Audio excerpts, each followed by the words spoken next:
Nous sommes aujourd'hui avec Émilie Ancio qui est auteure. Elle a sorti un livre intitulé La destinée des mondes. En fait, c'est quoi exactement? Parce que on lit votre couverture, c'est Eclipsis. Alors, et c'est paru chez mon petit éditeur. C'est qui mon petit éditeur? C'est vous?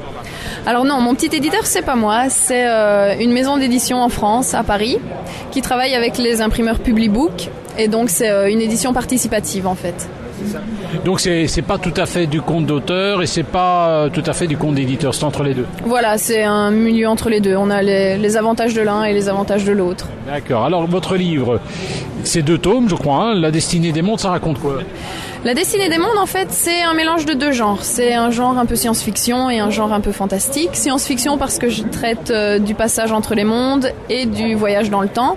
Et fantastique parce que mes personnages principaux vont traverser donc plusieurs mondes et j'ai voulu, pour les décrire, rester dans une ambiance un peu médiévale pour certains, et pour d'autres un peu futuristes, entre guillemets. Et on retrouve des personnages comme des démons et des sorcières. Nous sommes avec Émilie Ancio qui vient de sortir aux éditions Mon Petit Éditeur un livre intitulé La destinée des mondes, un livre qui est aussi entre sciences, entre réalité, hein, parce qu'il y a quand même, n'oublions pas qu'au départ vous avez une formation scientifique, vous êtes biologiste, je crois. Oui, voilà, j'ai fait mes études à Mons, j'ai fait 5 ans un master en biologie des organismes et écologie et je suis en train de terminer une thèse de doctorat en sciences biomédicales.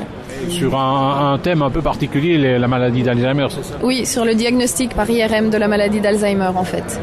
On n'est nulle part à ce niveau-là. On n'est pas très loin, mais ça avance, on fait tout pour. Alors cela dit, est-ce que toutes ces connaissances scientifiques se retrouvent dans vos livres?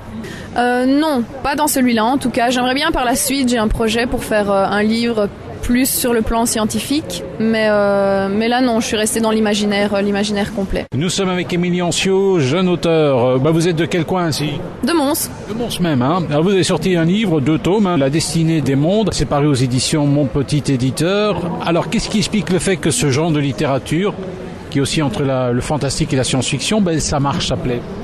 Mais pour l'instant, je pense que c'est surtout parce que les gens ont besoin de s'évader dans des choses qu'ils connaissent pas, dans des mondes qui leur rappellent autre chose que ce qu'ils vivent au quotidien. Donc, à mon avis, c'est ça. C'est vrai que depuis quelques années, la littérature fantastique, science-fiction, ça explose vraiment. Et c'est parfois cauchemardesque, hein?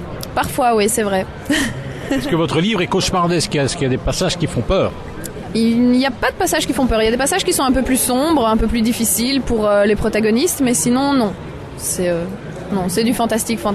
Nous sommes avec Émilie Ancio qui parle de son livre La destinée des mondes, paru aux éditions monpetitéditeur.com. Alors ça raconte quoi en fait, votre livre? Alors mon livre en fait, c'est le personnage principal, c'est Angélique. Angélique qui va essayer de sauver entre guillemets les habitants de son village qui sont persécutés par un roi maléfique. Et pour ce faire, elle va enlever l'héritier du roi et elle va passer par une porte. Et au moment où elle va passer par cette porte, elle va traverser plusieurs mondes et rencontrer différents personnages qui vont lui apprendre en fait que sa destinée est tout autre que ce qu'elle a imaginé au départ.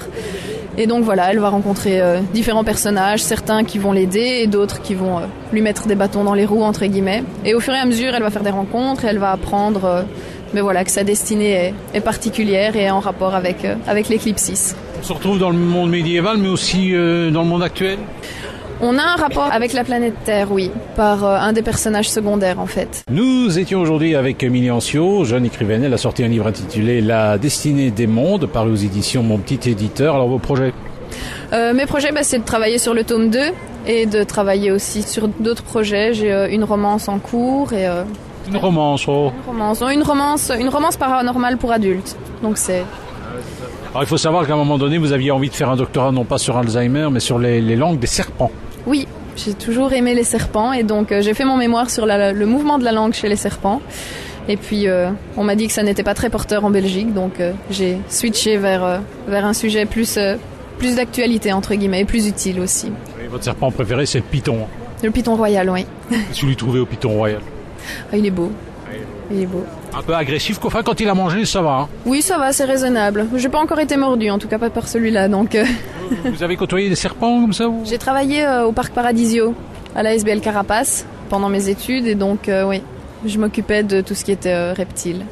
Et j'ai été mordu une fois. Été mordu une fois, par laquelle? Par un python molure.